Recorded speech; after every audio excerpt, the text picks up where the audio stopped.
Hello guys, and welcome back to Reading Club. So today I'm going to start a new book. It's called Daisy and the Trouble with Kittens. It's by Kes Gray. It's the same Daisy and the Trouble series. So today I'm going to read you chapter 1 to chapter 5. Chapter 1.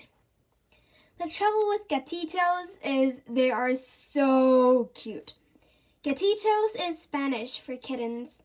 The waiter I met on our holiday told me, if gatitos look like slugs instead of kittens, then what happened on our Spanish holiday would never, ever have happened. No way, Jose. If gatitos had slimy skin and gurgly bits instead of cute little whiskers and cute little eyes and cute little noses and cute little paws and cute little everything else's, then I definitely wouldn't have got into trouble on holiday. I wouldn't have stroked them or given them names or anything, or given them bits of my Spanish ham. How was I to know there would be kittens in our hotel in Spain? Especially kittens that wanted another mom. There wasn't any kittens in the holiday magazine that my mom showed me before we went. There were just pictures of our hotel and a swimming pool and a beach. There wasn't one kitten in any of the pictures anywhere. If you ask me, if hotels have kittens as well as swimming pools, then they should say so in their magazines. But they don't. At least our hotel didn't, which isn't my fault. Chapter 2. Me and my mom hardly ever go on holiday. We would like to, but the trouble is, going on holiday costs ever such a lot of money. Even when it's foreign money, it still costs a lot. The trouble with things that cost a lot of money is you have to save up for them. If you're trying to save up a lot, it can take ages. You need a huge piggy bank if you're saving up for something as big as a holiday. Luckily, something really, really good happened. My nanny and Grampy had some money they didn't want, so they gave it to my mom instead. Mom was really pleased when Nanny and Grampy came round to our house to tell her. She was so pleased that she burst out smiling and then gave them about 10 really big kisses.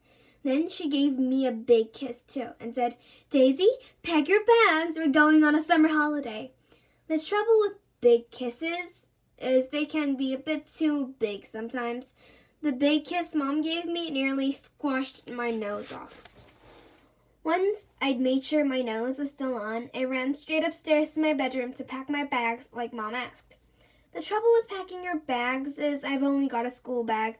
Actually, it's a rucksack, but it's still not that big. By the time I got my toys and my football in it, I didn't have any room left for holiday clothes. Then my mom came into my bedroom and said, "Daisy, I didn't mean pack your bags right now. She meant, Daisy, start thinking about what you would like to take on holiday," because she didn't actually book the hotel yet and we didn't actually know where we would be going yet. And we won't actually be going anywhere for about a month. Then my nanny and Grampy came into my bedroom and said it would probably be better if I left my football at home and brought a blew-up beach ball instead. That would give me much more room in my rucksack. Then they gave me some holiday money too. 10 pounds they gave me, all to myself. I'd never been so rich.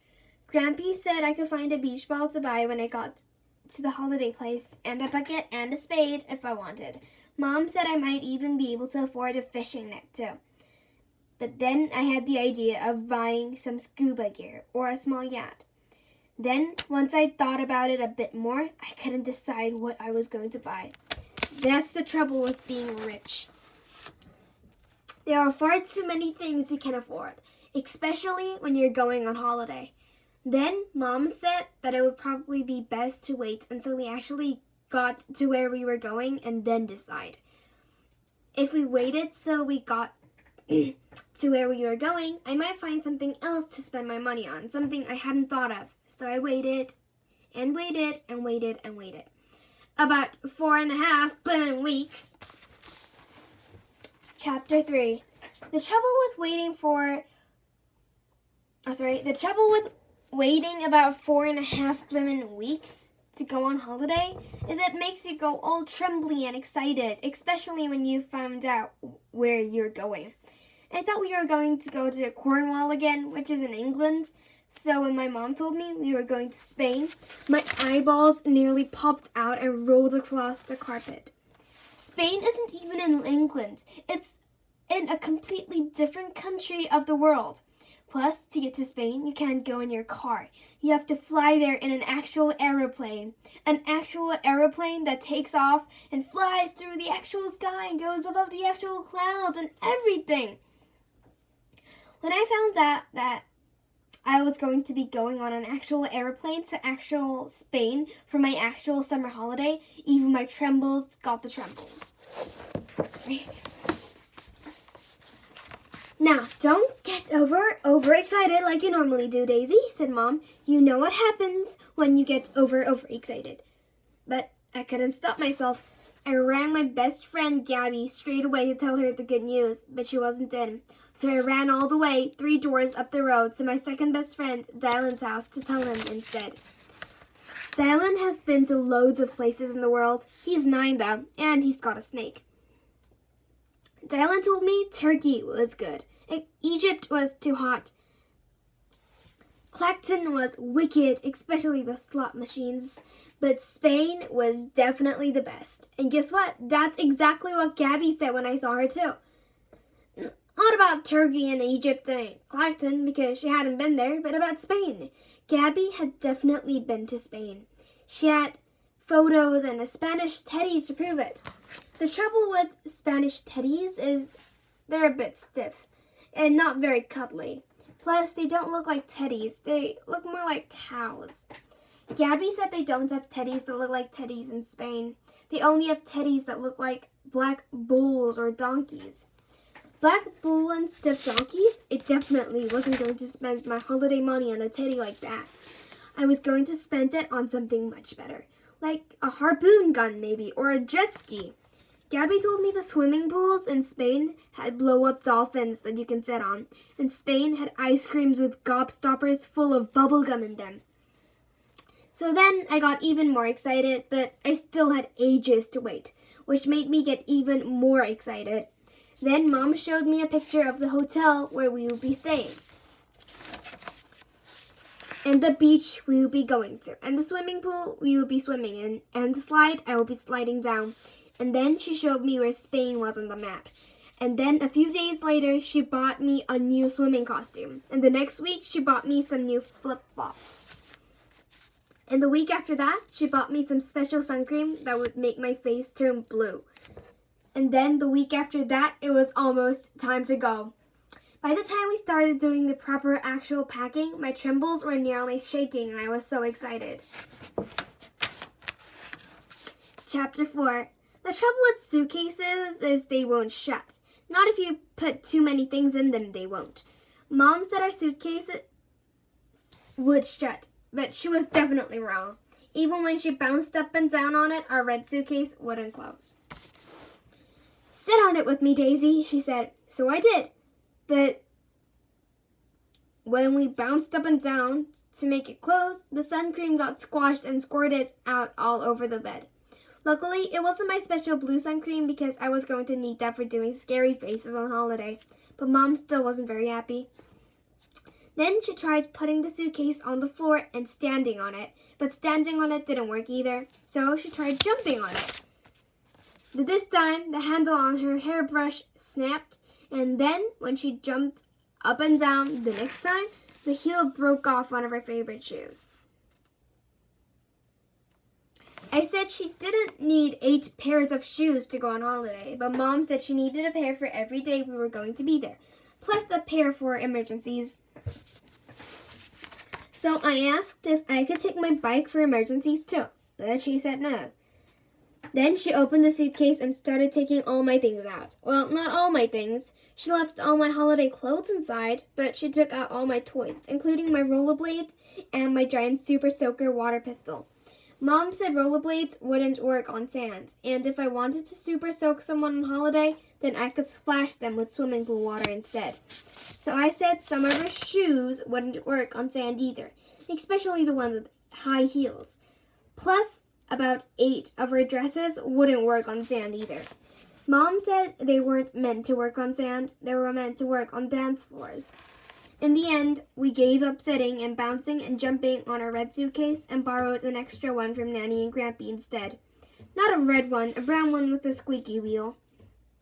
That night, Mom said I could put some extra toys in my school rucksack too, as long as I promised to carry it all the way to Spain. That's the trouble with carrying rucksacks. You can never get anyone to carry them for you. So I only put a pad in and some comics to read on the plane, plus my smallest teddy and a smallish giraffe. Then, once I had added my pencil case and my favorite keyring with a monkey on it, I was all packed and ready to go. Then I started to feel really excited. Mom, can I? No, you can't stay up late, said my mom before I'd even got a chance to finish what I was saying. The taxi will be picking us up at 3 a.m. to take us to the airport tomorrow, Daisy, she told me. I want you to have an early night tomorrow. I want you to have an early night tonight. That's the trouble with my mom. She always knows what I'm going to say next. Well, nearly almost always. And can you, what? Asked my mom. And can I sleep in my clothes? I asked. Please, Mom, let me sleep in my clothes. Then I'll be all ready to go on holiday the moment you wake me up. The trouble with me saying can I is nearly always my mom says no. But guess what? This time she didn't say no. She said yes. Good idea, Daisy, she said. Anything that saves time in the morning is a good idea in my book. Plus, please, can you what now? Asked Mom with a bit of frown on her face this time. Plus, please, can I drive the aeroplane tomorrow? I asked. No, you can't, Daisy, she said. 7-year-olds do not drive airplanes to Spain. Well, it was worth a try. Chapter 5. The trouble with taxis is they are always late. It was 3:10 the next morning. I had got up, eaten my breakfast, brushed my hair, cleaned my teeth, put my trainers on, zipped up my rucksack, unzipped my rucksack to check my monkey keyring was in there, zipped up my rucksack again, unzipped it again to check I put a rubber in my pencil case, zipped it up again, unzipped it again to talk to my teddy, zipped it up again, put my jacket on, put my rucksack on my back, taken my rucksack off my back to see if my monkey keyring was still there, put my rucksack on again, walked around and around the lounge at least 15 times, and the taxi still hadn't arrived. Mom was starting to get a bit fidgety too. But just as she picked up the phone to find out where it was, the taxi pulled up outside her house. At last, she said, Come on, Daisy, it's time to go. The taxi driver got out of his car to help Mom with the suitcases. It was really dark and exciting outside our house. Everyone in the whole street was asleep, except for me and Mom. Even the birds were still asleep. When we drove past Dylan's house, I looked up at his bedroom curtains and imagined him snoring in his bed. Then I imagined his pet snake Suitor curled up on his heat pads too. Being the only one awake in the street was really exciting. When we got to a bigger road, we saw that other people in England were awake too. Not many, but at least 12. I asked my mom if she thought they were all going on a summer holiday too. She said that some might be, but most were probably going to work or coming home from work. I didn't know people went to do jobs that early in the morning or came home from them that late. Mom said the milkmen do very early jobs so that when they put the milk on your doorstep, they can make sure it's nice and fresh. That's the trouble with milk. If you don't keep it fresh, it goes all lumpy and moldy. And it smells. I sniffed some moldy milk when I was round at Gabby's house once, and both our noses nearly fell off. It was so stinky. Now we only sniff nice things, like Play-Doh. The trouble with my mom at 3:30 in the morning is she doesn't want to play games or anything. I thought playing games in the taxi would be really exciting, but Mom just said that she was too tired. Then she said, Daisy, we've got a long day ahead. Why don't you close your eyes and try and get some more sleep before we get to the airport? Sleep when you are going to an airport? How could anyone possibly sleep when they are in an actual taxi going to an actual airport with an actual airplane that's going to fly you all the way to actual Spain? I couldn't even close my eyes. So I played I Spy on my own. The trouble with playing I Spy on your own is you always know the answers. So I counted lampposts instead. The trouble with counting lampposts is there are too many, so I counted horses instead. The trouble with counting horses is there weren't any, so I imagined I was Spanish instead.